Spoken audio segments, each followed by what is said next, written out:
Graças a Deus. Vamos ler assim de pé, com o favor de Deus, este texto que está no livro de Josué hoje. O livro de Josué.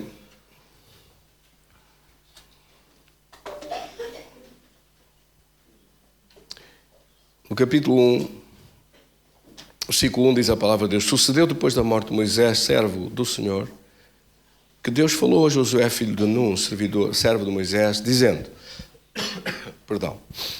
versículo 2, lemos juntos: Moisés, meu servo, morreu, levanta-te agora, passa este Jordão, tu e todo este povo, à terra que eu dou aos filhos de Israel. Querido Senhor, damos-te graças da tua palavra, desta palavra poderosa e preciosa em teu coração, em nossa vida, também no nosso coração e nos nossos lábios. Fala connosco, abençoando-nos nesse nome precioso que é o nome de Jesus. Bendito seja Deus. Graças a Deus. Tenha a gentileza de sentar.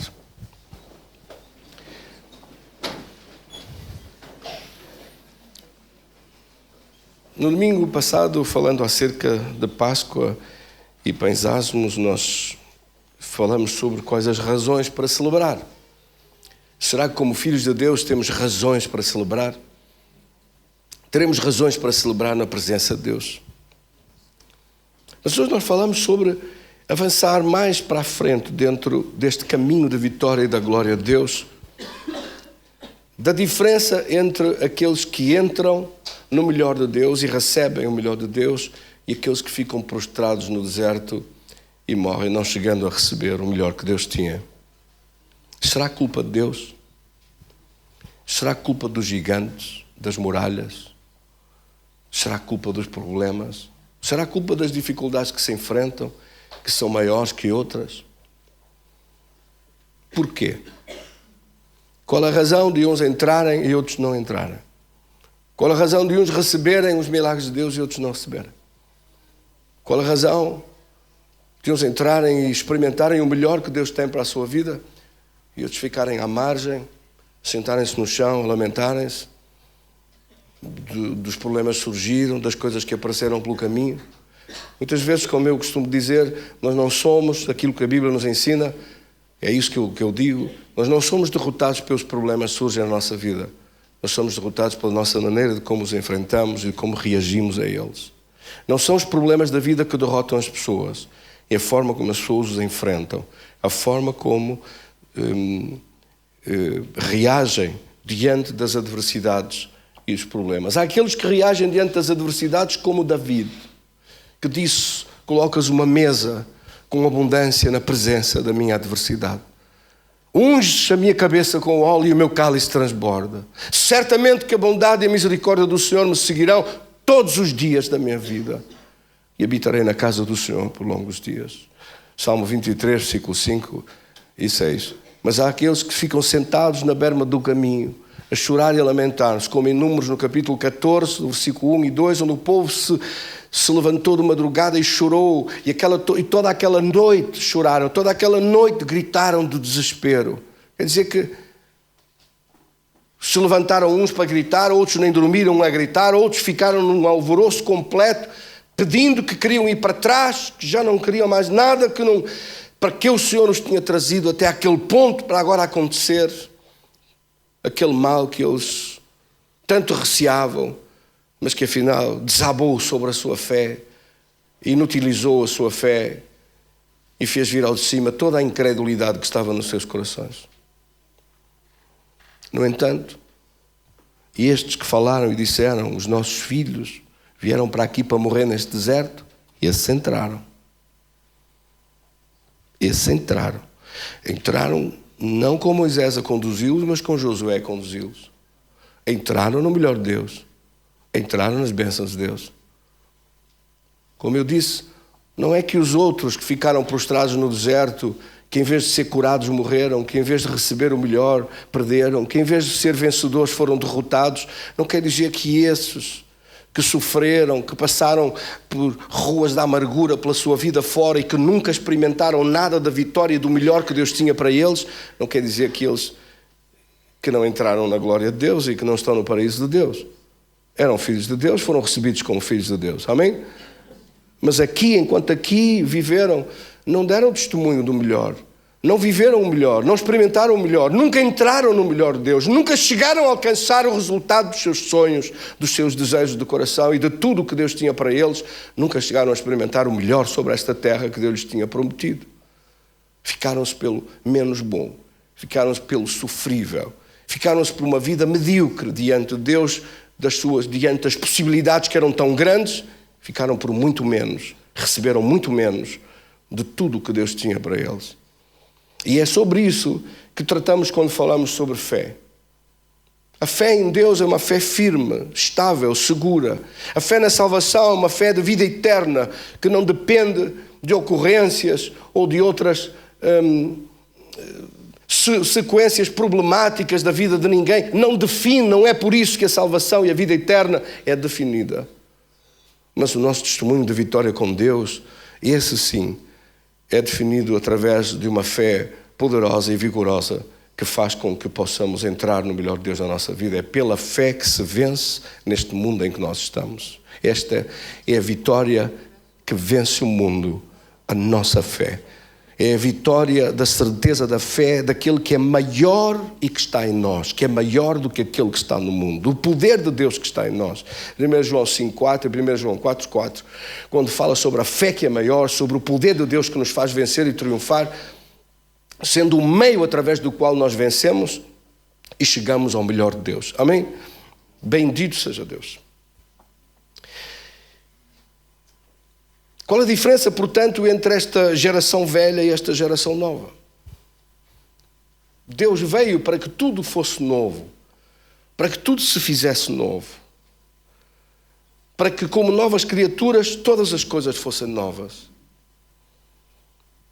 e que fôssemos reconciliados com Deus, 2 Coríntios capítulo 5, versículo 17 em diante, até o versículo 21, onde diz: aquele que nunca conheceu pecado, Deus o fez pecado por nós, para que nele fôssemos feitos justiça de Deus. Fomos reconciliados com Deus, reconciliados através do sacrifício de Jesus, através da sua morte vicária, da sua morte em substituição, da sua entrega em nosso lugar. Aquele que era perfeito pagou pelas nossas imperfeições. Sendo justo, pagou pelas nossas injustiças. Sendo cheio de beleza, pagou pelas coisas feias da nossa vida. Sendo cheio de grandeza, pagou pelas coisas tão pequenas que acontecem pela vida fora e da pequeneza humana. Amém? Sendo Senhor de tudo, absolutamente justo, irrepreensível, pagou pelas nossas injustiças. E sendo verdadeiro, pagou por tudo o que é falso, por todas as incapacidades, por tudo aquilo em que nós não conseguimos chegar ao modelo, à dignidade que é requerida para se poder entrar na presença de Deus. Não pense qualquer pessoa que outro qualquer poderia salvar-nos, porque só alguém com qualidade extraordinária, com uma perfeição divina, com uma justiça que vem do alto, pôde fazer em favor da nossa vida o que nenhum homem podia fazer, o que ninguém poderia fazer, salvando-nos, para nos apresentar diante do Pai irrepreensíveis em espírito, alma e corpo. Bendito seja Deus. E por isso, indo à cruz, a morte não o pôde conter. Vencendo a morte, ressuscitou com um corpo de glória, prometendo que cada um daqueles que o seguem, quantos aqui é que o seguem, receberão igualmente um corpo de glória, cheio de majestade, eternidade, conforme ao corpo de vitória que ele recebeu dessa glória, de um corpo de ressurreição. Você e eu teremos um igual.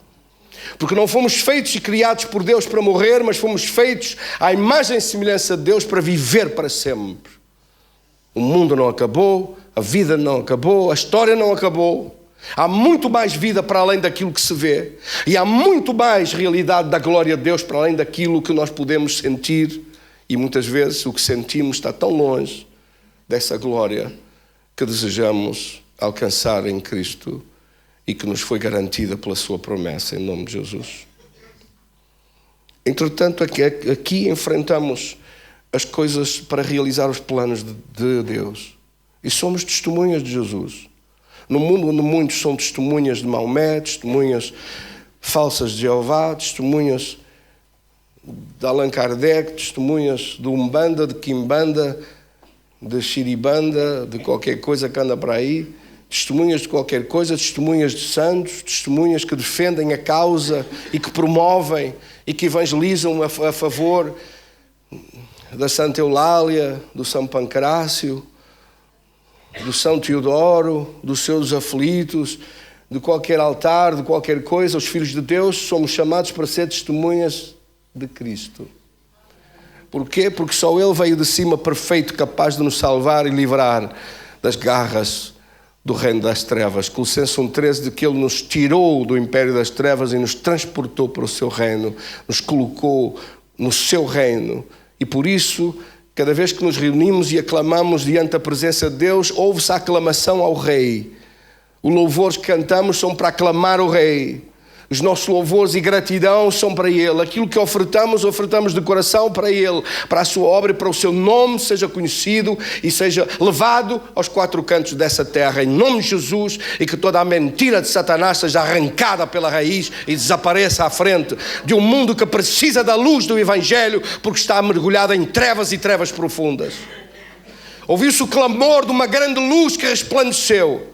Mas muitos amaram mais as trevas que a luz. Mas os filhos de Deus amam a luz.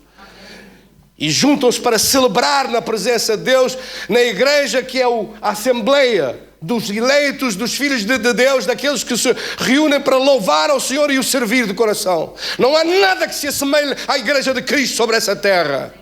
Uma terra entenebrecida, cheia de trevas e de loucura, de violência, de maldição, de perdição. Só no reino dos céus há essa luz que resplandece. E essa luz que resplandece está no meio da igreja e do seu povo. Não há nada que se assemelhe à igreja. Não há lugar nenhum onde podemos tocar a glória da sua presença, a não ser no meio da igreja e do povo de Deus. Amém? Por isso, sejam com muitos e sejam por que razões forem, achem que a igreja que não está como devia. Deus não nos chamou a todos para ter a responsabilidade de dirigir em relação com os ministérios, mas para servir ao Senhor de coração e fazer a nossa parte. Bendito seja Deus. Meus queridos irmãos, há coisas básicas que é preciso entender e compreender. Muito básicas. Porque é que esta velha geração morreu no deserto e ficou por ali? Porque é que coisas que não deviam suceder e acontecem pelo mundo fora, no meio do cristianismo? Porque é que erros acontecem, porque é que pecados acontecem, porque é que desobediências acontecem, porque é que tragédias acontecem, porque é que acidentes acontecem, porque é que gente fica sentada na berma do caminho a chorar, em vez de se levantar e caminhar para a frente com força, com ousadia, com determinação, com valentia. Todos nós temos uma escolha e todos nós somos senhores do nosso próprio destino e decisões. Podemos escolher certo ou errado, podemos escolher o compromisso com Deus ou ignorar as ordens de Deus. Podemos ouvir Deus e obedecer, ou podemos ouvir Deus, entrar-nos num ouvido e sair pelo outro. Podemos fazer o que está escrito ou não fazer. Deus não nos obriga. Deus não nos empurra. Deus não nos força. Deus convida. Vinde a mim, vós todos estáis cansados e oprimidos, e eu vos aliviarei. Aprendei de mim, que sou manso e humilde de coração, e achareis descanso para as vossas almas, porque o meu fardo é leve e o meu jugo é suave. E esta palavra, aparentemente, que diz tanto acerca do convite, não se fica pelo convite. Esclarece-nos muito mais. Mateus 11, 28, 29 e 30, este texto fala muito mais sobre o fardo leve e o fardo pesado. O fardo pesado está aqui nesta geração velha que fica sentada no chão a lamentar-se e a chorar a sua desgraça e a sua derrota. A chorar os acidentes da vida e os problemas da vida. A geração nova, a geração que vai com Josué entrar no melhor de Deus, essa geração não fica sentada, toma um fardo leve e prefere escolher um jugo suave. Não aceita um jugo opressivo, nem aceita um fardo pesado. Qual é a diferença entre o fardo pesado e o fardo leve? O fardo pesado é o fardo da derrota. É o fardo da doença vir e matar a pessoa em vez de ser curado. É o fardo de receber o melhor de Deus ou não receber o melhor de Deus. É o fardo leve e o fardo pesado. O fardo leve é obedecer Deus. O fardo leve é buscar Deus. O fardo leve é ter um compromisso com Deus. O fardo leve é servir Deus. Servindo na igreja, servindo na obra de Deus e disponibilizando-se para o fazer. O fardo leve é ter a obrigação de ter o compromisso. Vir aqui é um fardo, mas é leve. O fardo pesado é viver sem Deus, é não precisar de fazer nada, é viver à rédea solta, é viver num crente ambulante que vem quando quer, faz o que quer, lhe apetece e lhe sobra tempo. Mas tem um fardo pesado. Quando o diabo vier, eu quero ver o que é que vai acontecer com esse fardo pesado. Não é se vier, é quando vier. Isto não é uma ameaça. É uma garantia absoluta que Jesus disse que acontece. Nós escolhemos um fardo leve ou um fardo pesado. Eu houve tempos na minha vida que já escolhi um fardo pesado. Não escolho mais. Nunca mais quero fardo pesado. Eu não sabia o que estava a escolher e não sabia as consequências das escolhas. Mas as escolhas somos nós que as fazemos. Mas não podemos depois estranhar que aquilo que semeamos, colhemos. Porque Deus é tão justo que nos dá exatamente o que nós semeamos. Se semeamos desobediência, se semelhamos viver longe de Deus e sem o poder de Deus, se escolhemos rejeitar o conselho de Deus e a palavra de Deus, eu já sei que a gente diz, eu não rejeito Deus, eu vivo com Deus, eu ando com Deus, eu estou com Deus 24 horas por dia, eu não quero mais nada senão Deus. Eu percebo. Mas se fosse apenas isso, e se não fosse preciso obedecer, e se não fosse preciso buscar a sua presença, e se não fosse preciso cultos, ele não dizia na sua palavra, para não deixarmos a nossa congregação como é costume de alguns, mas nos enchermos da presença de Deus e buscar a sua presença e obedecer à sua ordem. No Velho Testamento está garantido de tal modo que Deus se dá o cuidado de escrever isso como um dos 10 mandamentos, de buscar a presença de Deus no mínimo uma vez por semana. Era obrigatório, os sábados eram sagrados, era tirado para ser guardado. No Novo Testamento chegamos não à lei, mas à graça.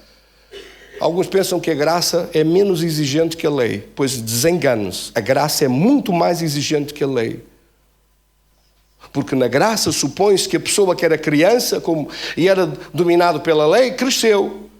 E agora espera-se que essa criança tenha um comportamento não de criança, mas de homem. Não com um comportamento infantil, que até podia ter alguma desculpa, mas um comportamento de maturidade, onde já não há a desculpa e a tolerância é menor. A graça, por isso, não é, como muitos pensam, uma permissão para fazer tudo o que lhe apetece. Pelo contrário, Jesus disse que não veio abrogar a lei, que não veio retirar a palavra de Deus que está escrita. Pelo contrário disso, veio para a cumprir e executar. Ou será que os mandamentos de Deus desapareceram? Será que a palavra de Deus desapareceu? Há gente que diz que os dízimos desapareceram, que é Velho Testamento, que é da lei. Mas Moisés declarou na sua palavra, e Abraão também o tinha declarado na sua palavra e ele ainda não tinha aparecido. E Jacó também o fez e ele ainda não estava em vigência. E Jesus, quando veio, disse que não retirava nada ao que estava escrito, significando com isso que no Novo Testamento a aliança continua. A aliança da nossa busca da presença de Deus, do nosso compromisso com Deus e das nossas escolhas de obedecer a Deus ou não obedecer a Deus. De fazer o que está escrito ou não fazer o que está escrito. E não escolher páginas, não chegar aqui e dizer, eu gosto desta, esta página fico. Mas há aqui outras, não, esta página já não gosto, tirar a página. Há gente que, se começasse a tirar páginas, havia páginas e páginas e páginas da Bíblia que desapareciam. Porque escolhe o que quer e outras partes retira-as. Há diferenças entre o Velho Testamento e o Novo Testamento? Mas claro que há. É evidente que há. Mas as diferenças não são no sentido como muita gente pensa.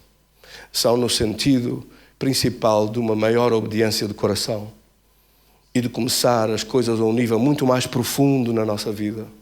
Agora temos o Espírito Santo de Deus em nós e agora somos dirigidos pelo Espírito Santo de Deus. Mas nem por isso deixamos de ser responsáveis diante das autoridades que Deus coloca, dos ministérios que Deus coloca e do serviço da obra de Deus que Deus coloca para ser feito. Nem por isso é requerido de nós menos do que no Velho Testamento, pelo contrário. Agora, o problema começa até a nível mais profundo do coração. O Velho Testamento diz: não matarás. Se em teu coração quiser fazer mal a essa pessoa e quiser matar a essa pessoa, já pecou. Quer dizer que já está pior no Novo Testamento do que no Velho Testamento, que só o ato é que era validado como pecado. No Novo Testamento, o ato, a intenção do ato já conta como pecado em relação, por causa da cobertura da graça de Deus e do poder de Deus que agora está em nós para o vencer e evitar.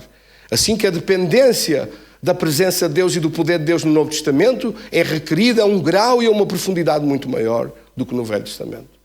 No Velho Testamento eles não tinham o Espírito Santo, no Novo Testamento nós temos. Essa é a maior diferença entre o Velho Testamento e o Novo Testamento. É a presença do Espírito Santo sobre toda a carne, é sermos todos ungidos de Deus, quando no Velho Testamento se contavam pelos dedos da mão quem eram os ungidos de Deus. A responsabilidade aumentou, não diminuiu, aumentou. Para aqueles que pensam que a responsabilidade do Novo Testamento foi varrida para debaixo do tapete e desapareceu, estão pura e simplesmente enganados. E esses mestres que andam para aí a ensinar essas coisas estúpidas e ridículas vão prestar julgamento diante de Deus daquilo que estão a fazer e a arrastar pessoas para o inferno e para a obediência, para serem conotados como igrejas e geração velha que nunca vão entrar em nada daquilo que Deus tem preparado para estes finais dos tempos. Deus tem preparado coisas grandiosas e poderosas e eu quero estar nelas. Quantos querem estar? Queremos ver a glória de Deus sobre essa terra. Queremos ver grandes milagres e transformações do poder de Deus. E iremos ver com os nossos olhos essa glória de Deus. Não desistimos de ver essa glória de Deus a manifestar-se em favor dos filhos de Deus que o buscam. Amém? Oséias 4:6 diz que não se entra no melhor de Deus, ou que se acontecem a destruição que vem. Não é só por falta da cobertura do sangue de Jesus sobre a nossa vida, é não fazer caso daquilo que Deus diz.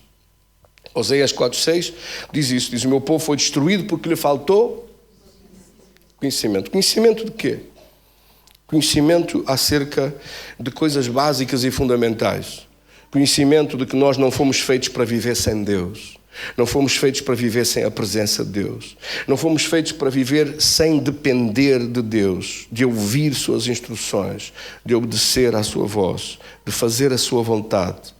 Nem todo o que diz Senhor, Senhor entrará no reino dos céus, mas aquele que faz a vontade de meu Pai que está nos céus. É preciso obedecer, fazer a vontade de Deus na nossa vida, colocar Deus em primeiro lugar na nossa vida.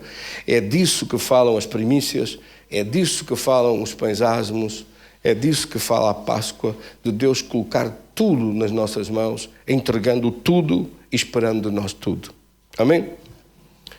Por isso, temos que entender que a vitória e o acesso que Deus nos dá à vitória dos impossíveis, que se tornou possível na nossa vida vencer. Repare como está escrito: o povo é destruído porque lhe faltou conhecimento, porque rejeitaste. A tradução que eu tenho diz: porque lhe faltou o conhecimento, porque rejeitou o conhecimento, também eu rejeitarei. Rejeitou o conhecimento de Deus, e destes conhecimentos básicos, destas coisas simples. Nós não fomos feitos para viver sem a presença de Deus. Precisamos de buscar, precisamos da presença de Deus, precisamos da unção de Deus na nossa vida, precisamos de buscar essa presença de Deus, individualmente e corporativamente, como igreja. Há uma unção corporativa como igreja, que não é desprezível, pelo contrário. Muitas das coisas que Deus faz, opera-as em unidade no meio da sua igreja e do seu povo. E estas coisas que você vê em unidade a acontecer, grandes milagres de Deus, grandes manifestações de Deus, não são desprezíveis. São, pelo contrário, a forma correta de as buscar de todo o coração na nossa vida. Amém? Há pessoas, às vezes, que enfrentam coisas e dizem: ainda não se conseguiu. Já muitas vezes na minha vida eu tentei fazer alguma coisa, Deus disse-me: faz isto. Não consegui à primeira, não consegui à segunda, mas tentei até conseguir fazer aquilo que Deus disse é para fazer. Tem que se fazer. Sim ou não? Houve alturas que Deus disse para orar, muitas horas estava muito difícil de conseguir orar. Orei até conseguir fazer os dias e tudo que era direito daquilo que é preciso fazer. Outros dias pediu para jejuar, não conseguia jejuar, mas fazendo tudo o que é preciso para que a pessoa acabe por obedecer àquilo que Deus disse. Às vezes não conseguimos logo, mas o nosso desejo de o fazer e a nossa vontade de obedecer e a nossa vontade de cumprir não saiu do nosso pensamento, nem saiu do nosso coração. Não somos daquelas pessoas que desistem só porque alguma coisa não correu bem, ou porque alguém não gostou de nós, ou porque alguém achou que nós não vimos à igreja por causa disso. Nós vimos à igreja para celebrar ao Rei, para celebrar a presença de Deus e a glória de Deus. Amém? Você não vem por causa de ninguém, você vem por causa da presença de Deus na sua vida e da busca do poder de Deus. Às vezes as pessoas dizem, eu não consigo vencer este vício, eu não consigo vencer este problema ou aquela coisa, não consegue, mas não vem outro Cristo cá. Não vem outro Salvador. Não vem outro Cordeiro de Deus. Não vai ser derramado outra cruz e outro sangue na cruz para mudar. Significa isso, pelo contrário, nem vem outro Espírito para nos fortalecer. O que significa isso sim, é que a pessoa tem que se aprofundar no seu compromisso com Deus, de buscar o poder de Deus e buscar a presença de Deus até vencer aquilo que precisa de vencer. Ponto final. Não há desculpas. Nem para mim, nem para ninguém. Não há desculpas para ninguém. As coisas estão diante de nós para enfrentar e vencer, são para vencer porque não vem outro Cristo cá. Já veio. Não vem outro Salvador para nos salvar. Já veio. Não vai ser derramado outro sangue. Já foi derramado. Ele é o Senhor de glória que realizou e que fez estas coisas e que nos capacitou para vencer e que nos deu os instrumentos e os meios e as competências e as capacidades através da sua presença e do seu poder para podermos vencer. Não vem outro, nós já o temos a Ele. O que falta é nós aprofundarmos mais em sua presença para poder ver a sua glória. Amém, irmãos?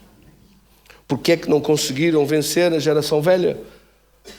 Vocês lembram-se o que aconteceu? A Bíblia diz claramente isso, em livro de Números, no capítulo 14, que eles capítulo 13, os finais versículos do capítulo 13 e depois do capítulo 14, quando viram os gigantes, quando viram as muralhas, quando viram os problemas que eram tão grandes, olharam para aqueles problemas todos e disseram, não há maneira, nós nunca vamos conseguir vencer isto. Nunca vamos conseguir entrar neste melhor que Deus tem para nós. Esta terra, de facto, ela é muito boa, ela mana leite e mel, ela tem coisas extraordinárias e magníficas, tem frutos da terra extraordinários, trouxeram-nos para Moisés e Moisés comeu uvas trazidas num pau por 2 homens que as trouxeram nos cachos de uvas pendurados num pau. Imagina o tamanho das uvas, tem que ser 2 homens a transportar um cacho daquelas uvas.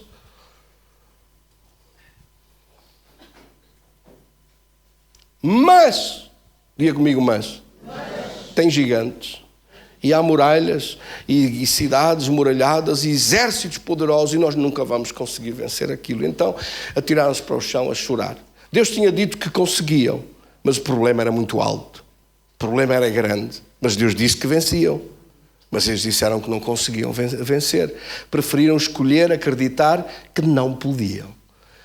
Então, foram derrotados, nem lutaram contra gigantes, nem contra muralhas, nem contra nada. Foram derrotados pela sua maneira errada de pensar, pela sua maneira errada de falar e pela sua maneira errada de agir.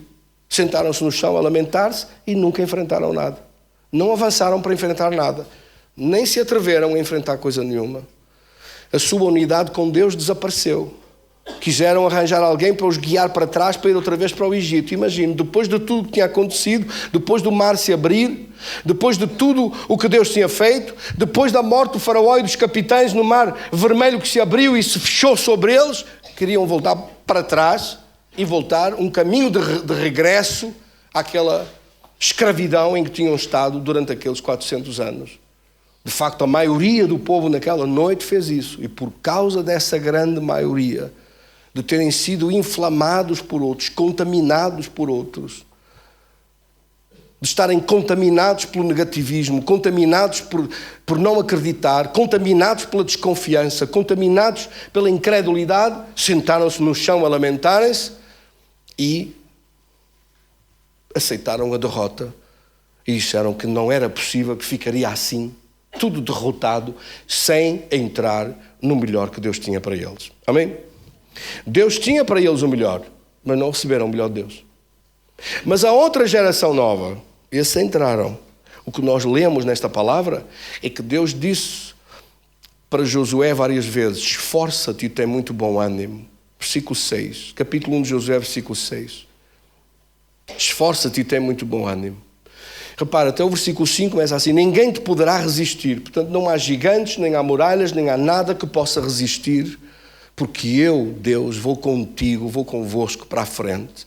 Sejam fortes e corajosos. Outra tradução diz: esforça-te e tem bom ânimo. Depois no versículo 7, esforça-te e tem muito bom ânimo. E depois de novo no versículo 9, não te mandei eu, esforça-te e tem bom ânimo. Não temas, nem te espantes, porque o Senhor teu Deus é contigo por onde quer que andares. O caminho à frente, eu vou estar presente. O mesmo Deus que foi presente com eles para abrir o caminho pelo meio do mar. O mesmo Deus que os tinha tirado da mão forte da escravidão do Egito e os conduzir para a frente para vencer. Era o mesmo Deus que estava a dizer: eu estou aqui, continuo aqui, para fazer o resto que falta, que é vos fazer receber o melhor que está diante de vós, à vossa frente, nos vossos sonhos, nos vossos projetos, nos vossos desejos, de ter a vossa vida numa dimensão muito maior e melhor de vitória. Mas eles antes receberam, mas o resto que faltava não receberam. Ficaram-se pelo meio, ficaram-se pela metade, ficaram-se só pela salvação do Egito. Não chegaram a receber e entrar nas bênçãos que Deus tinha para eles. Amém, meus queridos irmãos? Portanto, nesta palavra, quando Deus fala em unidade com Ele e em nós estarmos a buscar a sua presença, todos nós temos que perceber isto.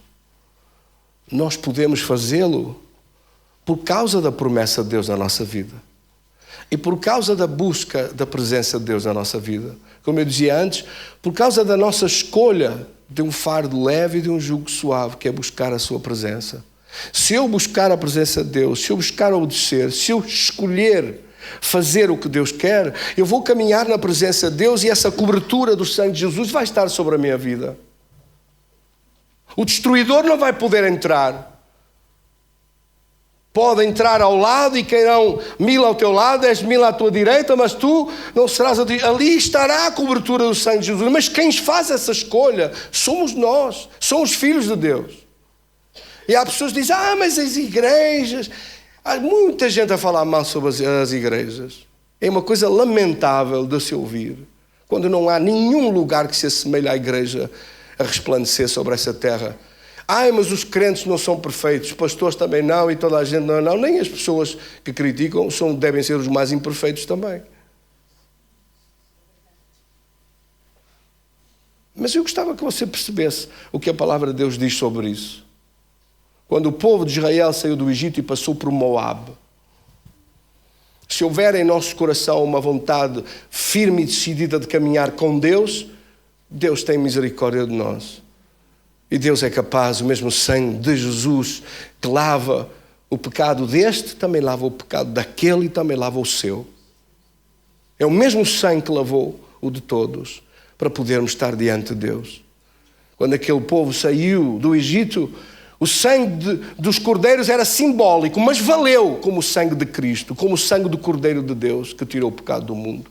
E a cobertura desse sangue fez com que eles tivessem acesso à vitória que Deus tinha para eles e saíram naquela noite de liberdade da escravidão que ficou para trás e de poder viver com Deus uma vida vitoriosa. O chamado de Deus não mudou. Continua a ser o fim da escravidão e o caminho na liberdade com Deus, na liberdade do Espírito, na liberdade da presença de Deus e na liberdade da fé. Continua a ser um caminho de bênção, um caminho de vitória com Deus. O caminho não mudou. O chamado de Deus não se alterou. Amém? A presença de Deus não mudou.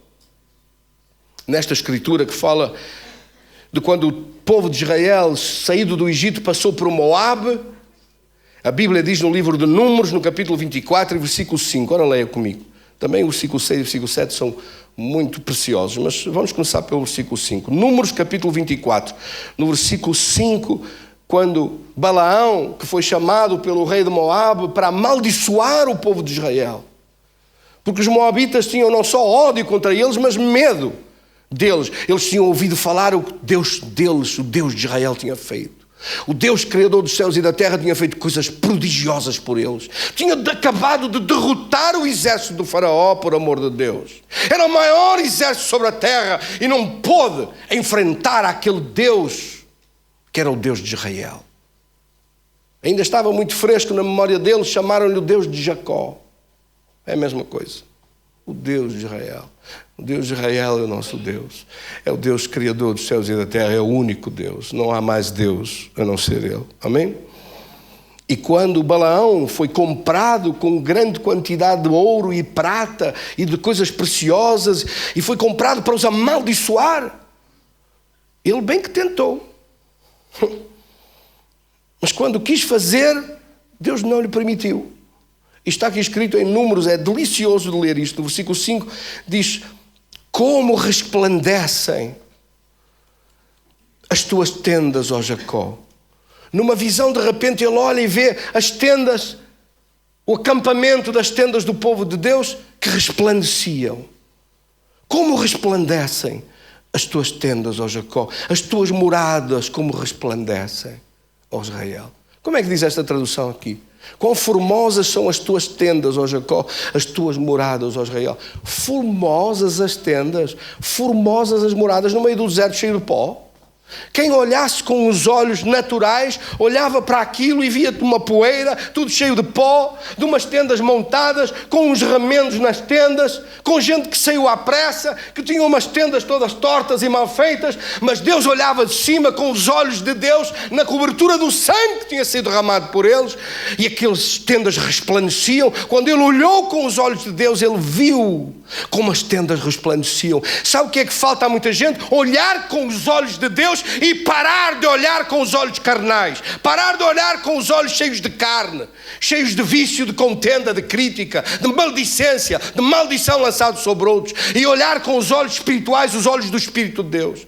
Olhando de cima, Deus viu a formosura do seu povo, disse: este povo é meu, são os meus filhos.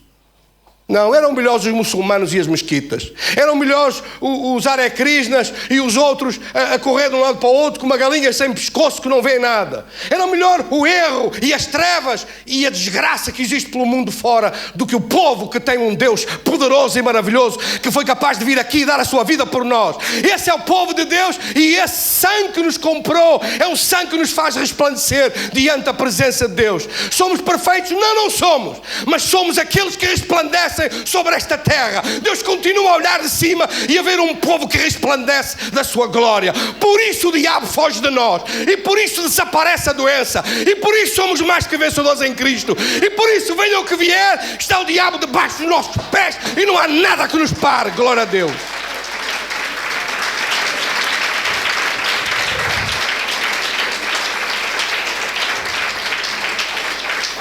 Versículo 6 diz: como os vales que se estendem como os jardins à beira dos rios, como árvores de sândalo que o Senhor plantou, como cedros junto às águas. Águas como mananciais dos arrabaldes, nas suas sementeiras terão águas abundantes, e o seu rei se levantará mais do que Agag, e o seu rei será exaltado. O seu reino será exaltado. Essas palavras estão a falar de uma visão de Deus, de um povo que ainda estava no deserto e Deus já o estava a ver na terra da promessa, na terra de Canaã. Já estava Deus a olhar e a vê-los para a frente, dentro das bênçãos e da vitória que Deus tinha para eles. E nós precisamos de olhar mais para a frente, como você olha com amor pelos seus filhos. Olha e vê-os para a frente, resplandecentes, cheios de poder, cheios de sabedoria, cheios de grandeza, como homens e mulheres do amanhã que vêm para triunfar e vencer sobre essa terra. Não olha para os seus filhos e os vê como uns raquíticos, sem jeito nenhum, cheios de medo, uns medrosos, uns medricas, uns anafados e uns desgraçados. Não olha assim, olha com amor, olha com olhos de ver a vitória que deseja no seu coração para as suas vidas, mais do que para a sua própria vida.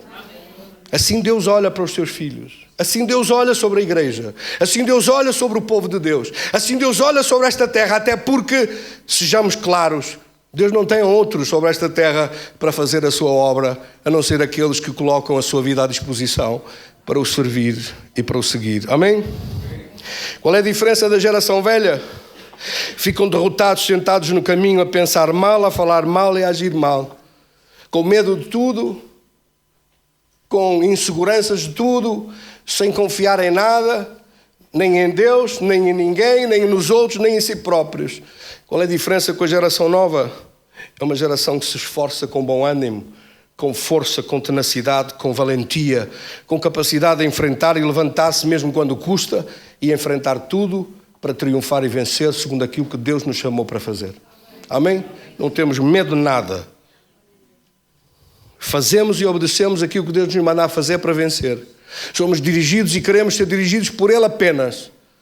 Não por ninguém, não por pessoas, não por nada, não por sugestões, não por ideias de ninguém. Não andamos pelas cabeças dos outros. Andamos por alguém que nos dirige, porque aqueles que são dirigidos por Deus, esses são os filhos de Deus. Que Deus abençoe poderosamente a sua vida e vamos entrar no melhor de Deus, nas promessas de Deus, em nome de Jesus. Quantos recebem?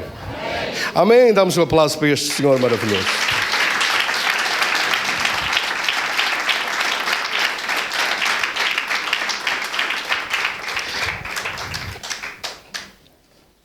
Vamos orar. Querido Senhor, damos-te graças da Tua Palavra falar ao nosso coração. A Tua Palavra produza um fruto com abundância na nossa vida. A Tua Palavra possa causar na nossa vida, na vida de cada um dos Teus filhos, uma capacidade de se agarrar à Tua presença, ao Teu poder, de querer viver, ouvir e obedecer às Tuas instruções. Dirige a nossa vida em Tuas mãos. E cobre-nos com o poder do Teu sangue, porque nós não somos nada sem Ti, Senhor. Sem Ti não somos nada e não temos nada. É de Ti que nos vem tudo. É de Ti que nos vem a vida e a vitória. E nós Te agradecemos com todo o nosso coração e toda a nossa alma. Bendizemos-Te a Ti e Te exaltamos a Ti como Deus e Rei. Reina sobre a nossa vida. Reina em Tua grandeza. Reina em Tua majestade e poder. Em nome do Pai, do Filho e do Espírito Santo. Amém. Tenha uma semana cheia de vitória com Deus. Esta foi a palavra que Deus nos deu hoje. Eu não sou uma palavra mais simpática em espinho, mas olha, aqui deu esta. Mas Ele é que sabe. Amém? Quantos recebem? Graças a Deus. Damos um aplauso para Jesus. Até o nosso próximo culto.